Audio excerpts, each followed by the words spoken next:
মিলাদ কিয়াম এবং আজানের আগে পরে দুরূদ পড়া কোরআন হাদিসে নাই, এই কথা আপনাদের আশেপাশে কোনো এক মসজিদের খতিব বলেছে আর কি, যে মিলাদ কিয়াম এবং আজানের আগে পরে দুরূদ শরীফ পড়া কোরআন হাদিসে নাই। আমি বলবো ভাই, কোরআন হাদিসে নাই এই কথা বলার কোনো অধিকার আপনার নাই। আপনি বলতে পারেন যে আমি কোরআন হাদিসে পাই নাই, তাইলে আপনার সাথে আমাদের কোনো দ্বন্দ্ব নাই। আপনি নাই বললে কি এটা হবে না? বিবাহ করাইছে পুত্রবধূরে, অনেক কিছু পাইছে, কিন্তু বউ হইছে 1.5 হাত লম্বা। কয় হাত বলেন না? পিছনের বাইরে একটু বোঝার চেষ্টা করেন, কয় হাত? আমাদের দেশের ভাষায় তাদেরকে বলে বাউন। বাউন বলে না?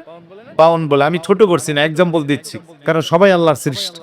আল্লাহর কোন সৃষ্টিকে আমাদের তুচ্ছ তাচ্ছিল্য করার কোনো অধিকার, আমি বোঝানোর জন্য একটা বল দিচ্ছি।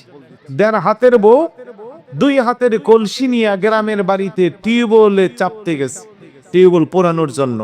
এখন নতুন বধূর কানের দুল পড়ে গেছে কোথায়? কলসির ভিতরে। বলেন না কোথায়? কলসির ভিতরে পড়লে এটা আছে কি উপরে না নিচে? এখন বউ 1.5 হাতের বউর হাত কত হাত হবে নিজে নিজে ধারণা করে। এখন উনি কলসির ভিতরে হাত ঢুকায় অনেক খোঁজাখুঁজি করে এসে শাশুড়িকে বলতেছে, আমার কানের দুলটা কলসির ভিতরে পড়ে গেছিল, অনেক খুঁজছি, আমার দুলটা কলসির ভিতরে নাই। এখন কথাটা কি সত্য না মিথ্যা? পুত্রবধূ বলে, বৌমা এমন করে বলিও না, কলসির ভিতরে কানের দুল আছে, তুমি খুঁজে পাও নাই, কারণ তোমার হাত কলসির নিচ পর্যন্ত যায় না। কথা বলেন ঠিক কিনা?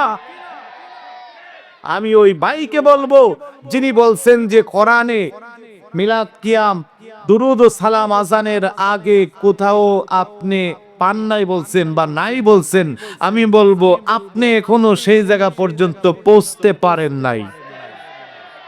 আপনি স্টাডি করেন, গবেষণা করেন, পেয়ে যাবেন ইনশাআল্লাহ। কক্সবাজারের সমুদ্রের পাড়ে কিছু মানুষ আছে, আমরা যখন ঘুরতে যাই ছোট ছোট বাচ্চাগুলা শামুকের ঝিনুকের কিছু বানানো কারুকার্য জিনিস এনে আমাদের কাছে বিক্রি করে 5 টাকা 10 টাকা। আমরা মনে মনে ভাবি এই মানুষগুলা মনে শুধু এই পেশাই থাকে না, তাদের একটা মহৎ উদ্দেশ্য আছে। তারা সমুদ্র থেকে শামুক ঝিনুক সংগ্রহ করে এগুলোর ভিতরে চেষ্টা করে মুক্তা পাওয়ার জন্য। এগুলোর ভিতরে কি পাওয়া যায়? মুক্তা পাওয়ার জন্য তারা এই পেশা বেশি নিয়েছে। আর সাময়িক এগুলো তার ফালানো যায় না, তখন এগুলারে বিভিন্ন জিনিস বানায় আমাদের কাছে বিক্রি করে। তো এইরকম যারা এই পেশায় আছে জিজ্ঞেস করবেন, ভাই তুমি এই পেশায় কত বছর? যে আমি 15 বছর। আদৌ কি মুক্তা পেয়েছো? পাই নাই। তো তুমি কোন আশায় আছো? আমার সাথে আরো 20-30 জন শুরু করছিল, 1 2 3 4 5 বছর তারা যখন পায় নাই, বিরক্ত হয়ে তারা পেশা ছাইরা চলে গেছে। কিন্তু আমি কিন্তু পেশা ছাড়ি নাই। কেন ছাড়ো নাই? যে আমার দাদা পাইছিল 25 বছরের সময়। কথা কোন? তার মনে এখনো কি আছে? আশা আছে যে সে একবার না একবার পাইবে। আর 2 বছর 1 বছর দেখে আরেকটা রাগ কইরা সব ফালাই দিয়ে গেছে, আর বলতেছে এই সমুদ্রের শামুক আর ঝিনুকের মধ্যে মুক্তা নাই। তা আমি বলবো, যেই কথা বলে সমুদ্রের শামুক আর ঝিনুকের মধ্যে মুক্তা নাই, তার মতো পাগলও নাই। সে পায় নাই, এটা তার ব্যর্থতা। কথা বলেন ঠিক কিনা?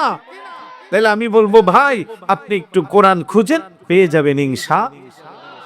ইন্নাল্লাহা ওয়া মালাইকাতাহু ইউসাল্লুনা আলান নবী ইয়া আইয়ুহাল্লাযীনা আমানু সাল্লু আলাইহি ওয়া সাল্লিমু তাসলিমা।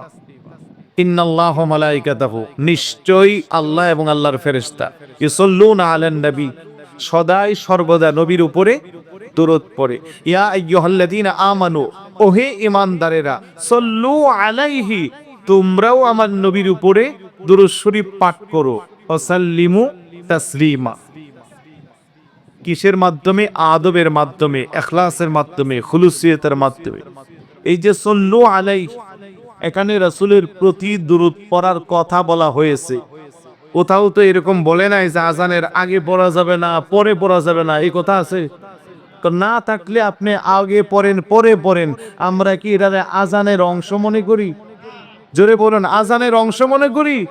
আমরা মুহাব্বত নিয়ে রাসূলুল্লাহর উপর দুরূদ শরীফ পাঠ করি, আর যেই উম্মত যত বেশি রাসূলের প্রতি দুরূদ শরীফ পাঠ করবে, রাসূলের প্রেম তার অন্তরে তত বেশি জাগ্রত হবে। এগুলোর অন্যভাবেও দালিলিক জবাব আছে, লম্বা চূড়া রেফারেন্স ভিত্তিক তাত্ত্বিক আলোচনা আছে। আমি সহজ করে আপনারা যেমনি বুঝবেন, এই রাইতের 1:45 বাজে এমনি বুঝাইতেছি। আর যিনি বলছে উনি আইসা যদি সামনাসামনি বসে, তখন আবার আরেক সিস্টেমের বোঝানো হবে ইনশা। সুতরাং কারো ফতুয়া বিব্রত হবেন না। মিলাদ কিয়াম আছে, ছিল, কিয়ামত পর্যন্ত থাকবে। আমরা রাসূলকে তাজিম করি, সম্মান করি, মহব্বত করি। এই জন্য রাসূলের শানে নবীকে যখন সালাম দেই, নবীর উপরে যখন দুরূদ শরীফ পাঠ করি, তাজিমান আমরা দাঁড়িয়ে আদায় করি। কথা বলেন ঠিক কি না? তা আপনার যদি নবীর প্রতি মহব্বত তাজিম না থাকে, আপনি দাঁড়ায়েন না, কোনো সমস্যা আছে? কিন্তু আমাদেরকে আপনি অ্যাঙ্কার করলে, আমাদেরকে চুপ্ত তাচ্ছিল্য করলে আপনার ঈমান চলে যাবে। কারণ আমরা নবীর মহব্বত নিয়েই মিলাদ কিয়াম করি। আমরা নবীকে ভালোবেসেই আজানোর আগে সালাতু সালাম দেই। তা আপনার এত চুলকানি কেন জ্বলে?